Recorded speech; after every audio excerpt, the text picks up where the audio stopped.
નમસ્કાર મિત્રો, તો આજે આપણે બનાવવાના છે મગનું શાક, છાશવાળું મગનું શાક। તો સૌપ્રથમ આપણે તપેલીમાં તેલ ગરમ કરવા મૂકી દેવાનું છે। પછી આપણે એમાં રાઈ, જીરું, વઘાણી ઉમેરી દેવાનું છે અને પછી આપણે સુધારેલી ડુંગળી અને ટમેટા અને મરચાં તો એને એડ કરી દેવાનું છે અને સરખી રીતે આપણે હલાવી નાખવાનું છે, મિક્સ થઈ જાય એ રીતે। જો આવી રીતે આપણે હલાવી નાખવાનું। એકદમ ધીમા ગેસે આપણે સડવા મૂકવાનું છે, નકર ડુંગળીને એવું બળી જશે। તો આવી રીતે ધીમા ગેસે તમારે સડવા મૂકી દેવાનું છે। પછી મિત્રો આપણે એમાં હળદર, ધાણા જીરું બધો જે મિક્સ મસાલો છે એડ કરી દેવાનો છે, મીઠું, મરચું, અને પછી આપણે ફરીથી એક વખત હલાવી નાખવાનું છે। તો આવી રીતે ફરીથી હલાવી નાખવાનું છે અને પછી પાછું સળવા મૂકી દેવાનું છે।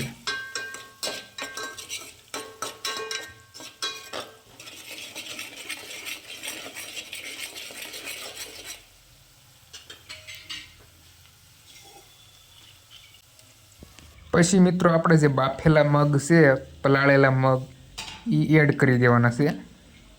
આ જો આપણે બાફેલા મગ છે અમે બાફી નાખ્યા હતા પહેલાં, અને પછી આપણે હવે એને શાકમાં નાખવાના છે।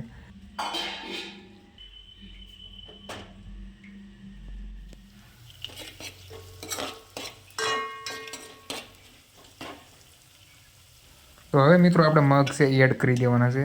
તો આપણે જો આપણે મગ પલાળેલા હતા બાફેલા એ હવે એડ કરી દઈએ।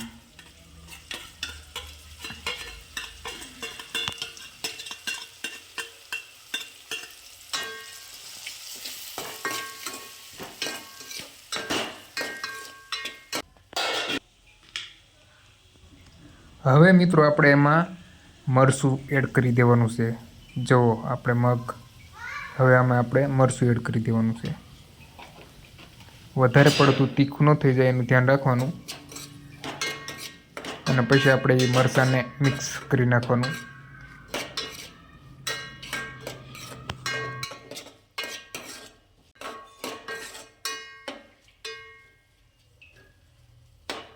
હવે મિત્રો આપણે એમાં છાશ ઉમેરી દેવાનું છે, કારણ કે આપણે છાશવાળું શાક કરવાનું છે એટલા માટે। બાકી તમે કોરા પણ ખાઈ શકો, તમારે ખાવા હોય તો કોરા તમે કાઢી શકો। તો આપણે થોડાક કોરા કાઢી લઈએ, કોરા મગ, અને પછી આપણે એમાં છાશ ઉમેરી દેવાની। થોડુંક પાણી પણ પહેલાં ઉમેરી દેવાનું, એટલે શું છે છાશ ફાટી ન જાય। તો થોડુંક પાણી ઉમેરી દેવાનું, પછી આપણે પાછળથી છાશ ઉમેરી દેવાની। તો હવે આપણે છાશ ઉમેરી દઈએ।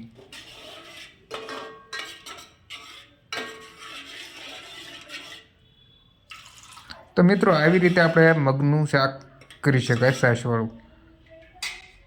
તો આપણે હવે સડવા મૂકી દેવી 5 મિનિટ, એટલે આપણું શાક તૈયાર। તો જો મિત્રો આપણું શાક તૈયાર થઈ ગયું છે। આવી રીતે તમે ઘરે બેઠા મસ્ત મજાનું મગનું શાક તૈયાર કરી શકો। તો મળીએ મિત્રો નવા વિડીયોમાં, ત્યાં સુધી જય હિન્દ, જય ભારત।